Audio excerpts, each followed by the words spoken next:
Good afternoon. My name is Sandra Johnson, and I am the student chair of United Christian Campus Ministries. On behalf of UCCM, I would like to welcome everyone to Reverend John Shelby Spong's lecture titled Rethinking Sexual Ethics in the 21st Century. The sponsors of this afternoon's lecture are the Philosophy and Religious Studies Department, United Christian Campus Ministry, the YWCA of Ames ISU, and the Committee on Lectures. Reverend John Shelby Spong recently retired as Bishop of the Episcopal Diocese of Newark. He is the recipient of 2 honorary Doctor of Divinity degrees and an honorary Doctor of Humane Letters. In 1999, he was elected the Quarter Centenary Scholar at Emmanuel College of Cambridge University and was appointed the William Belden Noble Lecturer at Harvard University in 2000.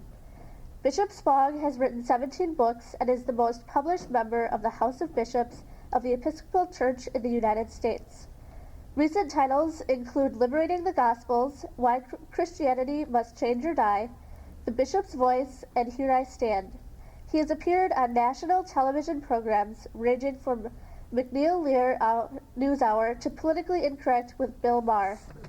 Please join me in welcoming the Reverend John Shelby Spong.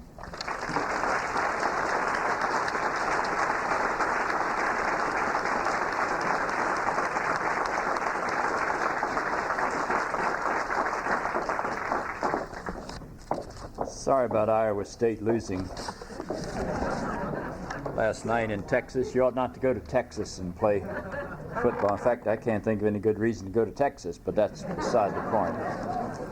I'm glad you all are here. Thank you for coming. I want to talk about the subject of human sexuality this afternoon, but I'd like to talk about it a bit autobiographically. And I do that because I was born in North Carolina in 1931, and the Christian church that I attended taught me how to be a racist and quoted the Bible to prove that racism was God's will. They taught me how to be a moralist, and they taught me that moralism was justified by quoting the Bible as God's will. They taught me how to be a male chauvinist. That was clearly in the scriptures, and that's what God willed, especially for women, I was told. They taught me to be an anti-Semite. The only Jews I ever met in my church were evil people who were out to kill Jesus. And it sort of escaped notice in that particular church that Jesus was a Jew. They didn't mention that. And they taught me how to be homophobic. That was a little more difficult, because I didn't even know what the word homosexual meant. We didn't have any homosexuals in the South. At least we didn't allow them to be anywhere that anybody could know them. And all of these prejudices were justified to me by direct quotations from Holy Scripture, which was said to be the Word of God, inerrant, and beyond the scope of any debate. Now, I stand before you as a person who has served as a priest in the Episcopal Church for 21 years, a person who was elected bishop in the Episcopal Church and served in that office for 24 years. I have certainly not abandoned my Christian faith, but I have certainly abandoned many of the things I was taught in my first Christian church, which also was an Episcopal church. My life has been a journey beyond all of these killing prejudices. But it has not been a journey that took me beyond the Christianity that sustains my life till this very moment. Now, my topic for today is going to be about overcoming certain prejudices. It's going to be about the changes in the way we view reality, as opposed to the way we viewed it in the past, and bringing different judgments to that reality. And I want to talk about 2 things in particular. One is changing patterns in the way we think about human sexuality, and changing patterns in our attitudes toward gay and lesbian people. I'm going to be drawing on 2 books that I wrote. One is a book called Living in Sin, with a question mark at the end. Many of my more hostile reviewers left the question mark off when they reviewed the book, making it a declarative statement. Living in Sin, A Bishop Rethinks Human Sexuality was its title.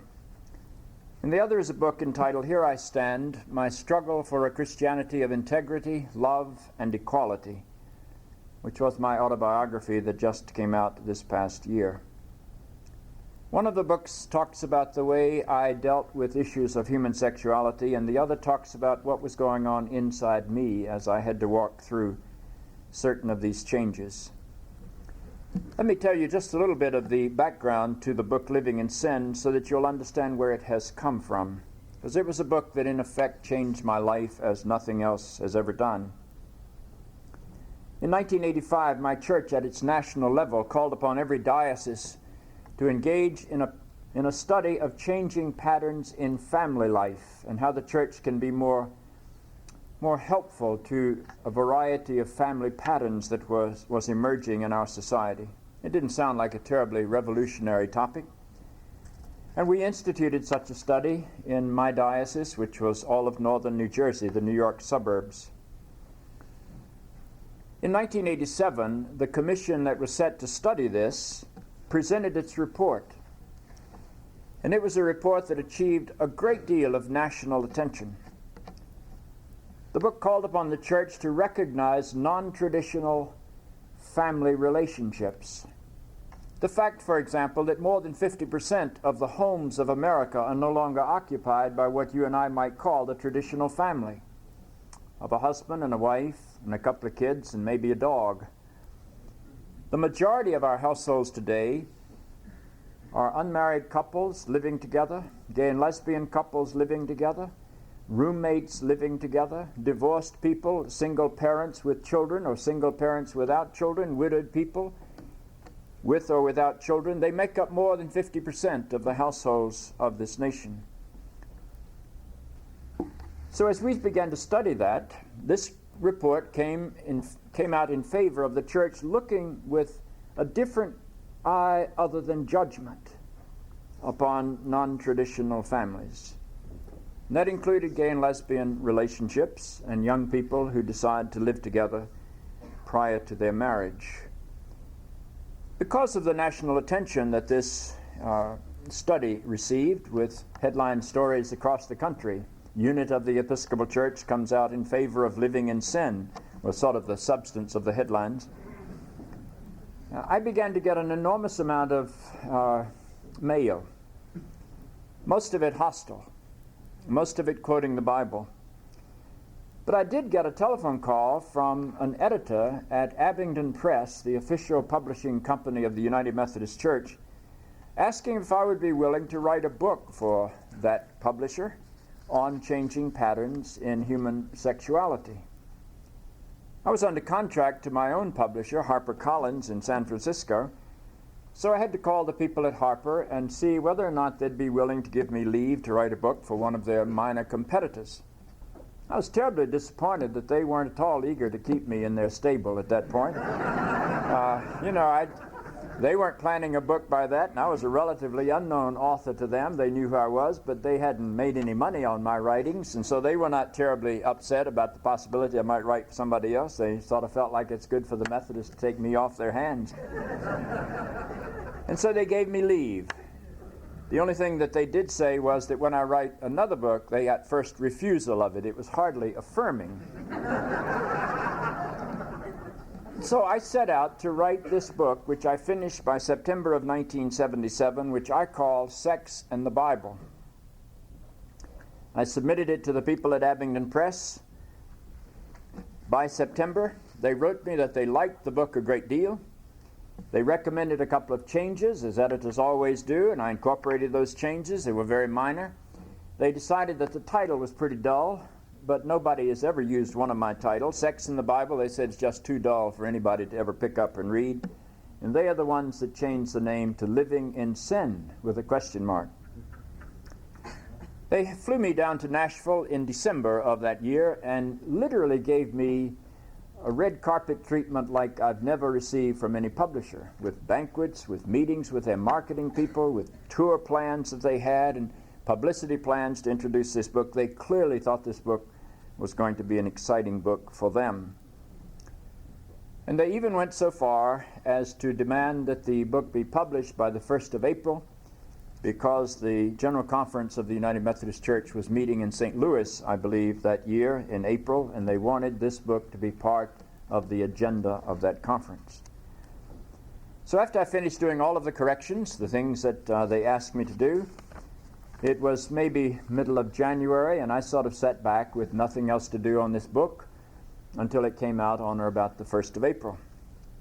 They printed the covers. They sent me the copies of the covers. They set the type. They sent me the galleys with the type. They began to advertise the book in March, a month before it came out, in various religious publications, including a publication for United Methodist clergy called The Circuit Rider. And about 2 weeks before the book was due to be published, I had a telephone call from my editor, whose name was Michael Lawrence, and he said, "Jack, I don't really know how to tell you this, but we've decided to cancel your book." I said, "You've what?" "We've decided to cancel your book." I said, "You've already printed the covers? You've already set the type? You've already advertised the book? You've already paid me for the book. You're going to cancel the book?" He said, "Yeah, we've gotten such hostile reaction in Methodist circles to our ads, particularly in Texas and Louisiana,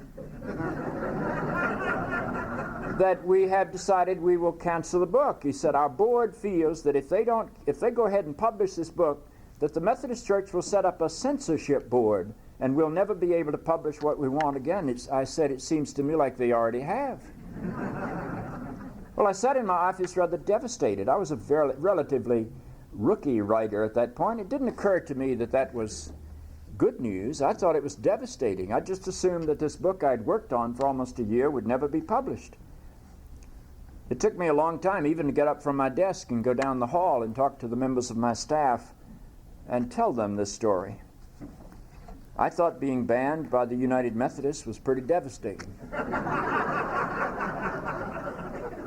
But within a week's time, I discovered that being banned by the United Methodists was almost like being banned in Boston.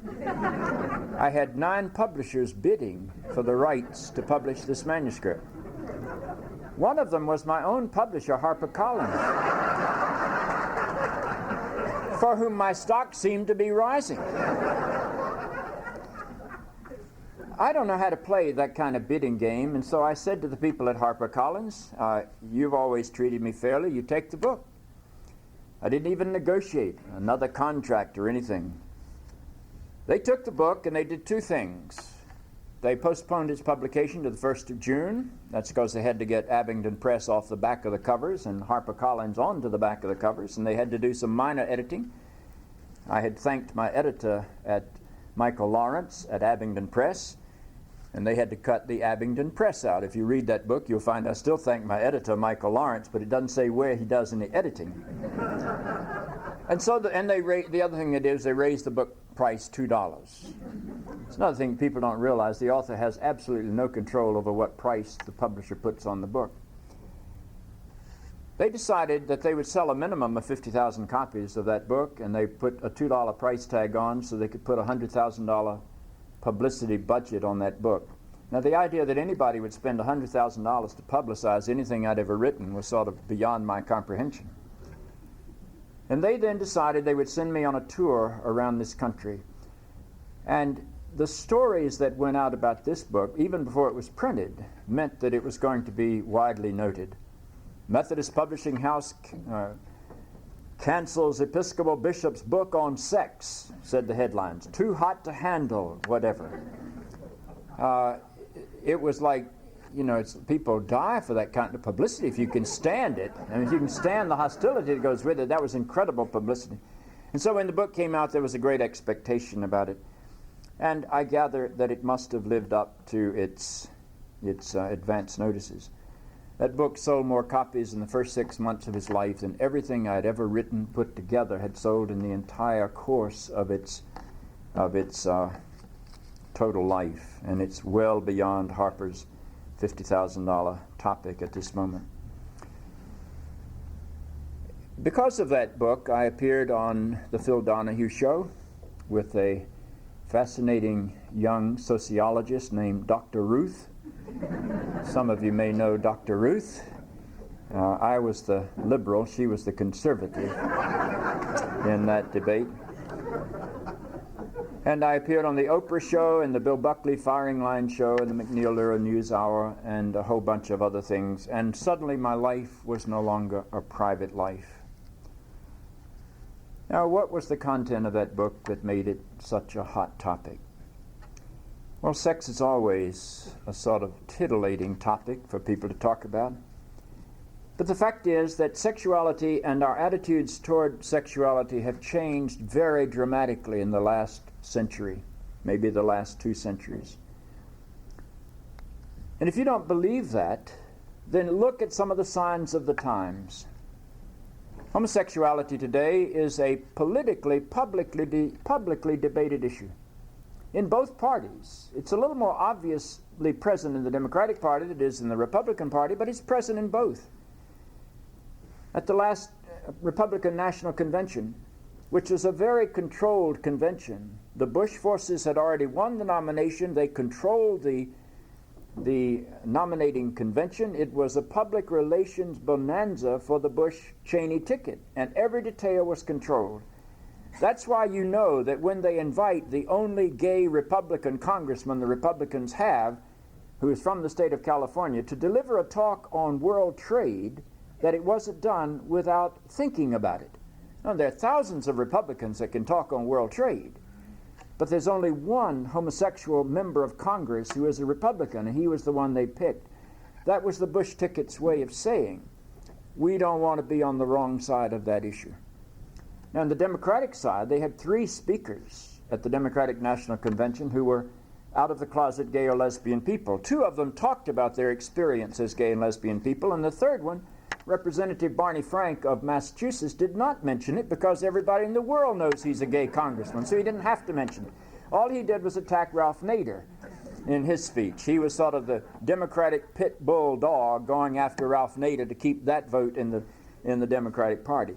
Now, I mention that because the moment a prejudice is debated in the public arena, it is dead.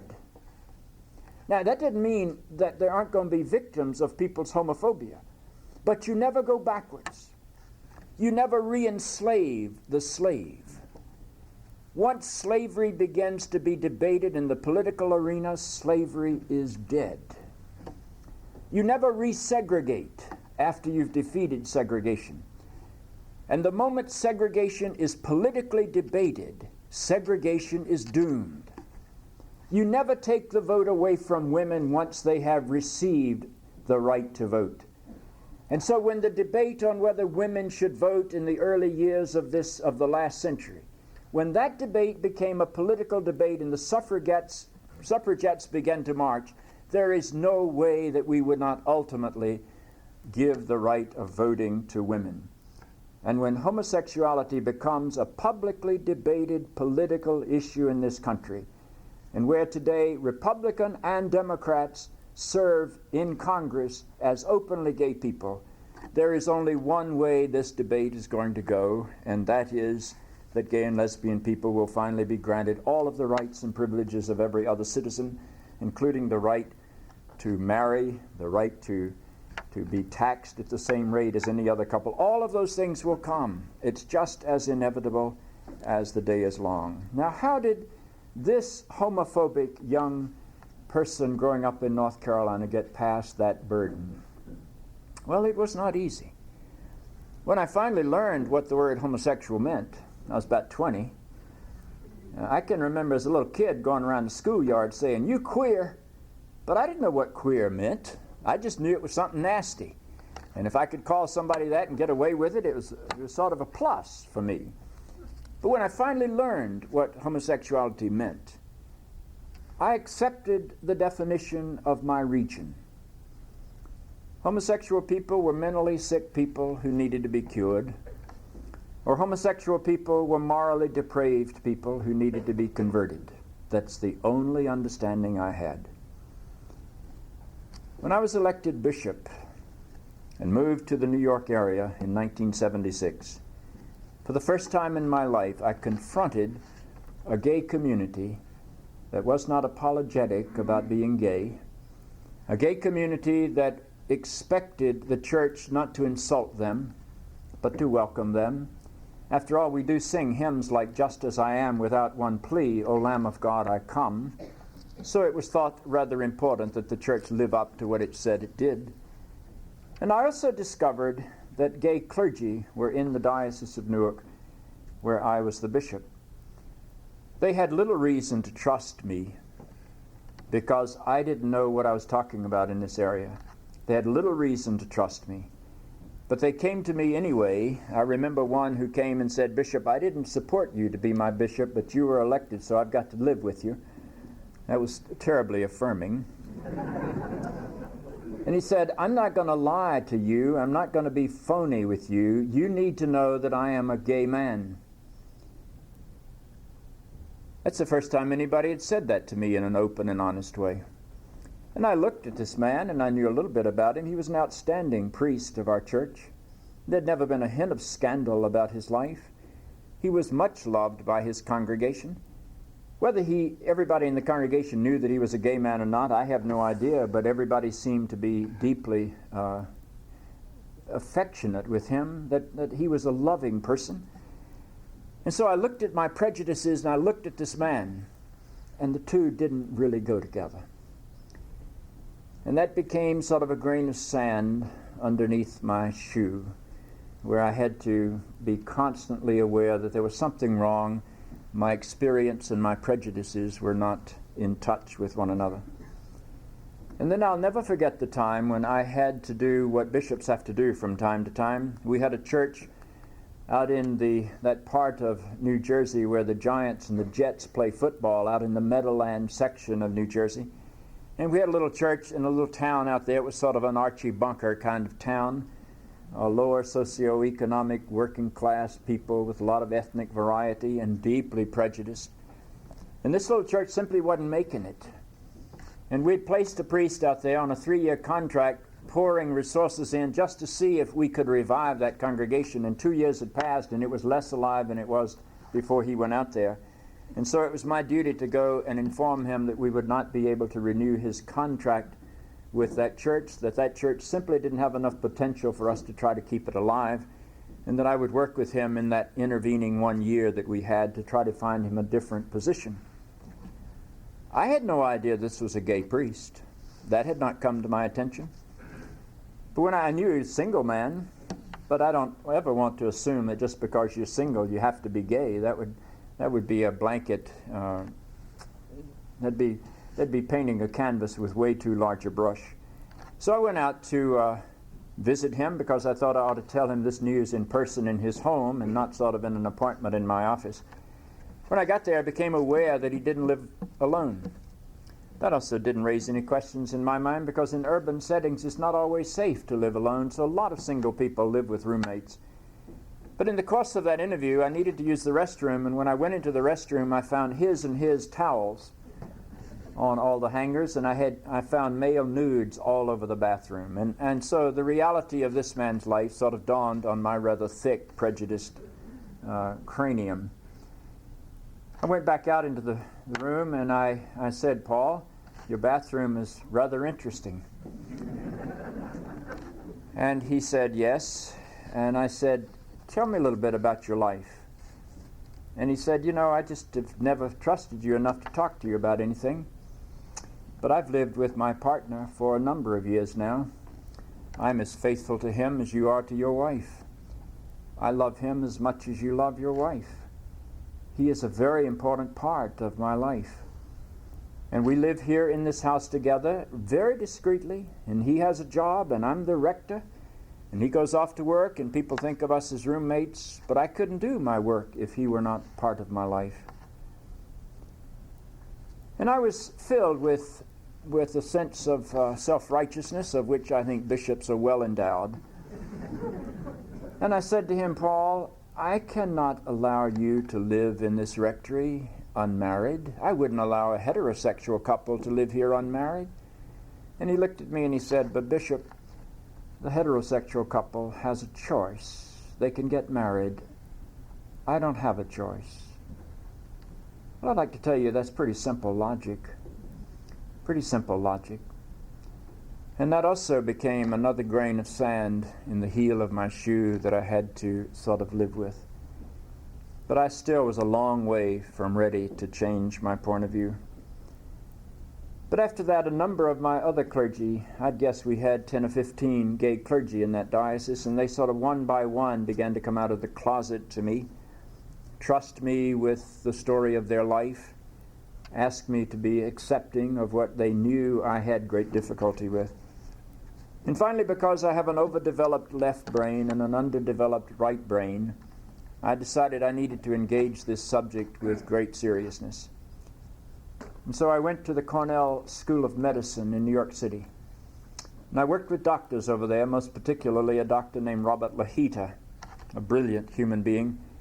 And I decided I needed to learn everything I could learn about the origins, not just of homosexuality, but of sexual orientation on both sides of the ledger. It was a tremendous growing experience for me. When I completed that study, I was convinced beyond any reasonable doubt that homosexuality is not abnormal, that it is simply a part of the human spectrum of sexual experience.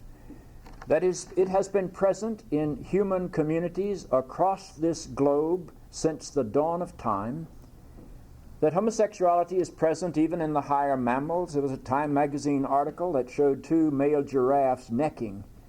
If you want to neck, be a giraffe. I mean, that's a kind of necking that I had never experienced before when I saw this picture. And that came out just a year or so ago in a study of homosexuality among the higher mammals.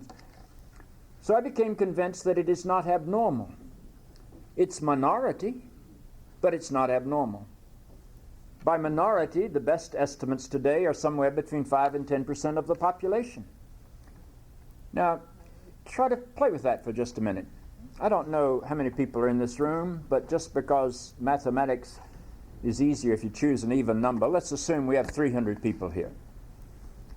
If we have 300 people here, the statistical probability is that between 15 and 30 of the people gathered in this room are gay or lesbian people.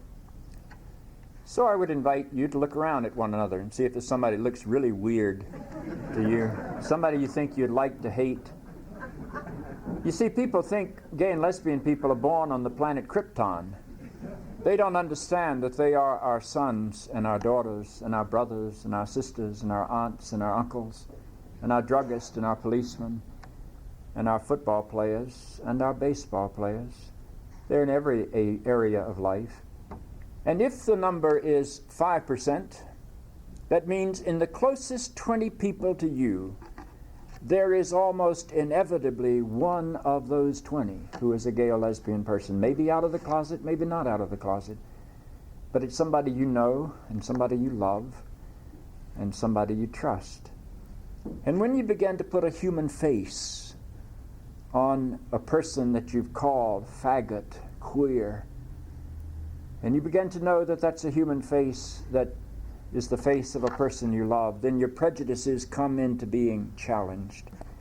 The second thing I learned at Cornell Medical Center is that the overwhelming percentage of the doctors there, I would say 100%, because I do not remember anybody who deviated from this point of view, that every person I talk to there is absolutely convinced that homosexuality is a given and not a chosen. That is, it is something to which people awaken. It is not something that they decide to be.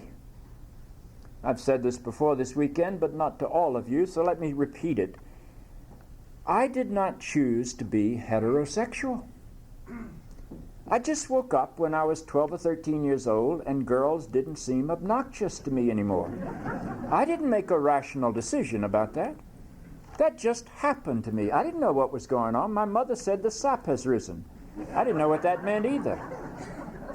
I just know all of a sudden I'd been a snotty-nosed, grubby, dirty little kid who didn't care what any girl thought, to somebody who wanted to take a bath more often, use deodorant, and even comb my hair. My mother thought something weird's going on, because there was something about me that awakened to the fact that I wanted girls' attention.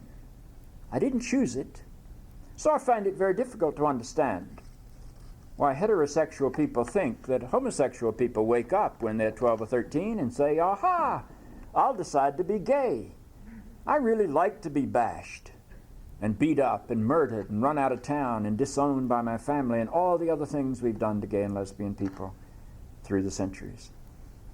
Well, I went through that study and came to some new conclusions. And I wrote my conclusions into the book, Living in Sin. That was one of the hotter chapters.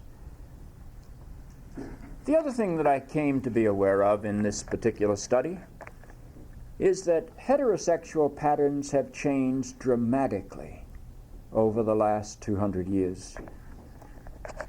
If any of you are English majors, particularly English literature majors, go back and read any 18th or 19th century English novel and look at the understanding that the culture had of women in that day.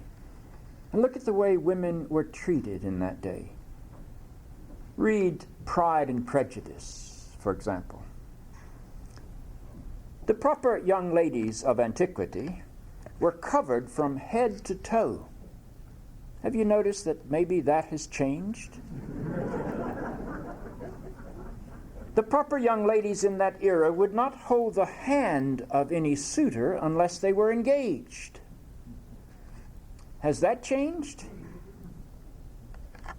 The proper young ladies in that day were rigorously chaperoned at every moment between puberty and marriage. That's changed a bit. I don't think that Olympic skating is the most salacious and sexy thing in the world, but I'd like to tell you the costumes that are worn by Olympic skaters are specifically designed to reveal the legs and the thighs. And Sports Illustrated has its outstanding biggest sale of the year on their bathing suit issue, and that's not exactly because the bathing suits are so beautiful. Most of them are made out of less than 1 square foot of cloth. I have a granddaughter who's 12. She goes to cotillion and dances with what she calls obnoxious fat boys. But at age 12, in the process of dancing, he's holding her and she's holding him, and they aren't anywhere near to being engaged. When was Iowa State made co-ed? What year? Did it start co-ed? What year did it start? You all were really unusual. Were any girls here before the 20th century? There were very few. By and large, we didn't think women were educable until the 20th century. There were some rare women, and if they were educable, it had to be in a private female institution where they could keep the rules. When I lived in North Carolina, we had a school in Raleigh named St. Mary's Junior College. It was a 2-year school. Most of its graduates would then go on to Woman's College of the University of North Carolina. But a woman named Miss Cruikshank ran that school, Miss Cruikshank. And the only way a young man could come in to see one of the female students was to see her in this big common parlor. And Miss Cruikshank sat up on the stage of this parlor holding a 6-inch ruler. Now, she wasn't going to hit anybody with that ruler, but every now and then, if 2 people got closer than 6 inches, she would go down with her 6-inch ruler and measure the distance between the boy and the girl and move him back. That's changed, has it not?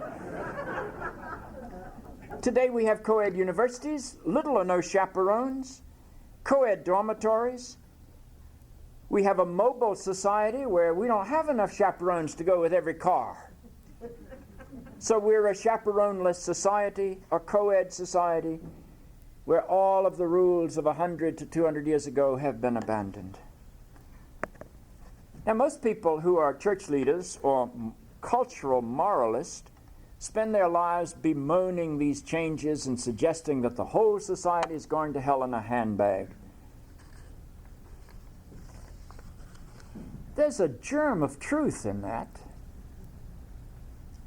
The sexual revolution has brought about some pain. The number of pregnancies out of wedlock has expanded enormously in our society. The number of sexually transmitted diseases, syphilis, gonorrhea, herpes simplex, and even AIDS, have grown to epidemic proportions. Sexual experimentation has not led necessarily to more stable marriages. The divorce rate continues to rise. Moralists seem to believe that all of this is because the standards have been relaxed and immorality has abounded.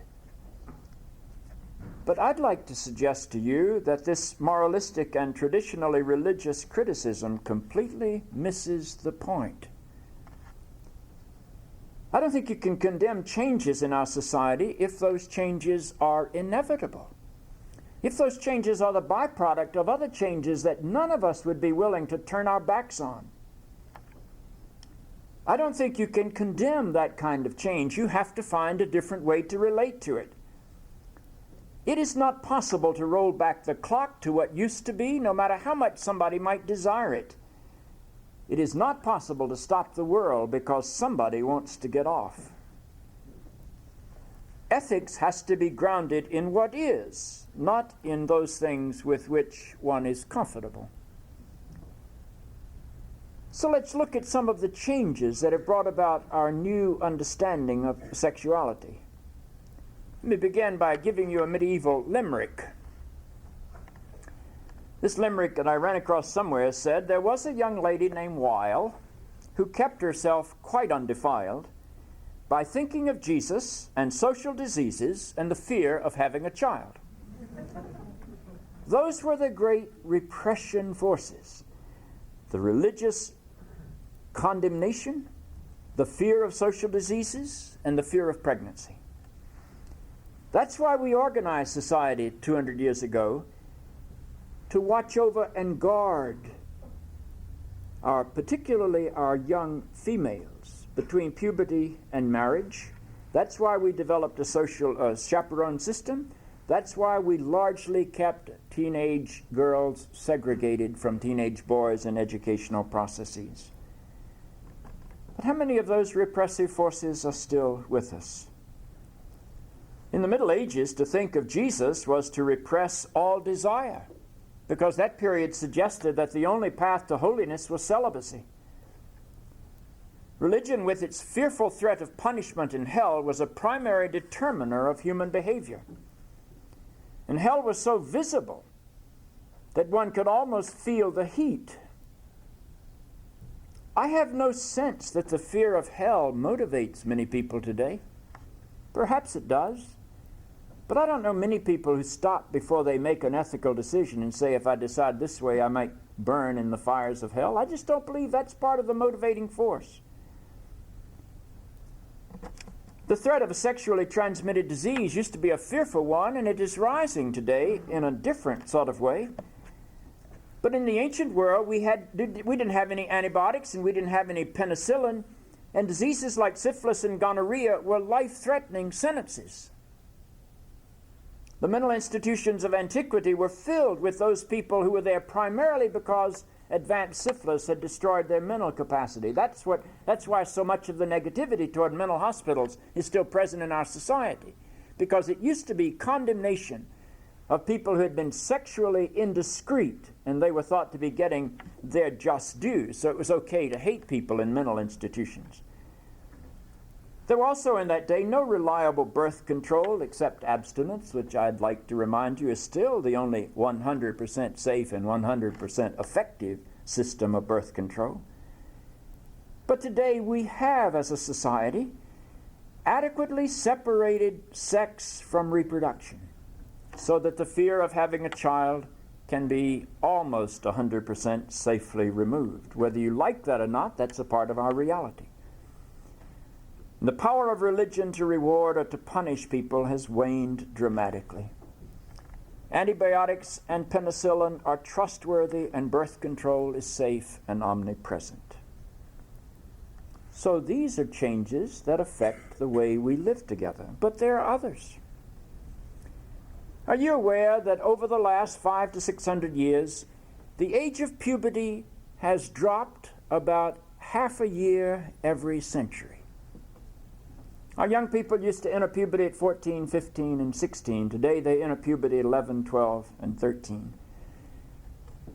Now that means that the time between puberty and marriage has been stretched by lowering the age of puberty. In the High Middle Ages, our young women got married within 1 to 2 years at most after puberty.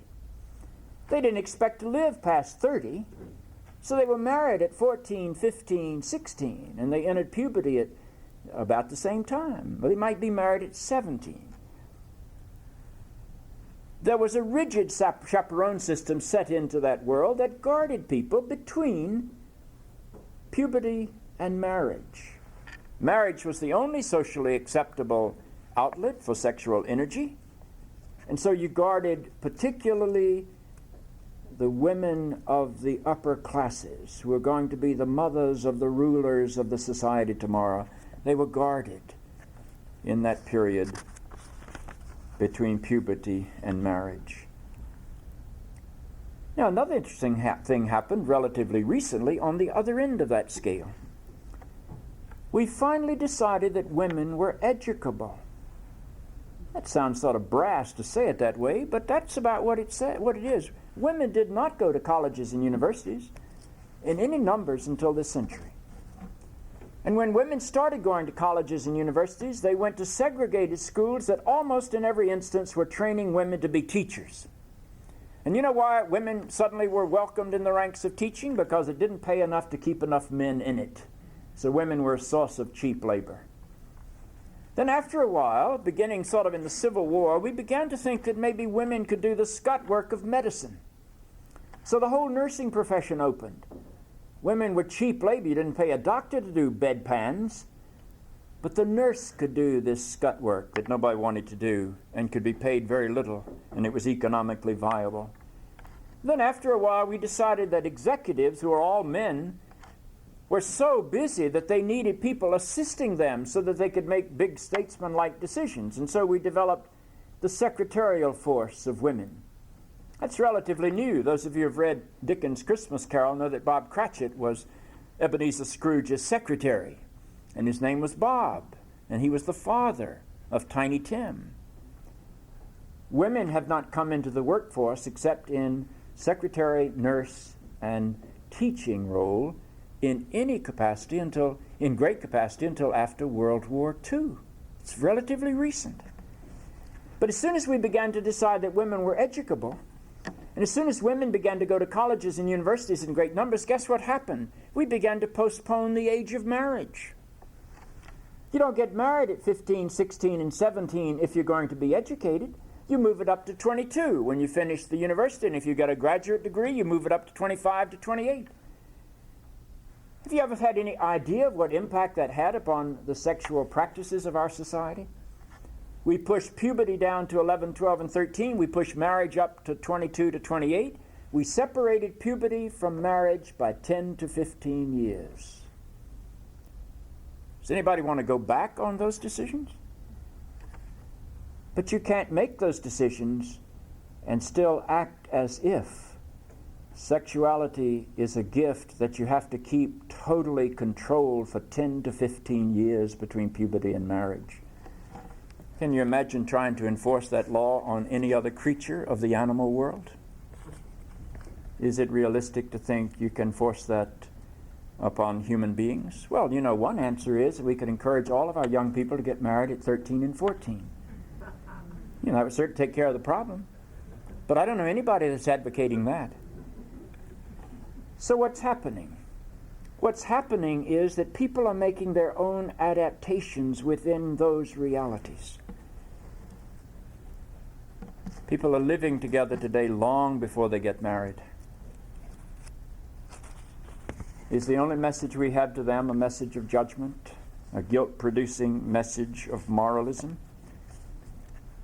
Is that the only thing that the Christian church has to give to that world? Well, a number of compromises we made. It was okay for our young men to visit houses of prostitution. It's never okay for young women to visit houses of prostitution, but it was certainly okay. It was sort of expected in certain levels of the society for young men to visit houses of prostitution. But the double standard has also disappeared in our society. The only tactics we had left were the tactics of repression and guilt. And you know, the Christian church knows how to do guilt better than it knows how to do anything else. But friends, guilt is warping. If the task of the Christian church is to call people into the fullness of their life, then using guilt to repress that which is normal and natural is not a very positive way to go. As the mobility of our society changes, the ability to chaperone any young woman ceases. So whatever standards a person has to be internalized. There's no external authority to enforce them. There just simply aren't enough of what we call the old maiden aunts to go around. They were the primary chaperones in the ancient world. And then came the development of contraceptives. They were crude at first, almost completely safe and effective at last, cutting the barrier between sex and procreation, and removing the threat of disease that the sexual revolution seemed to put upon us. Now those are the changes in our society. And when you read a 20th century novel, it's filled with scenes of sex and seduction. When you watch a 20th century movie, it's filled with scenes of sex and seduction. Indeed, we've gotten to the place in our society where you can't even sell a lawnmower without some bathing beauty in a bathing suit pushing it. You know, we sell sex everywhere that we go. So how do you make moral and ethical decisions in the area of human sexuality? That became the second thing I wrote about in this book. Well, there's one other factor that has complicated life, not for so many of people of your age, but for people of my age. Are you aware that life expectancy has doubled in the last 500 years?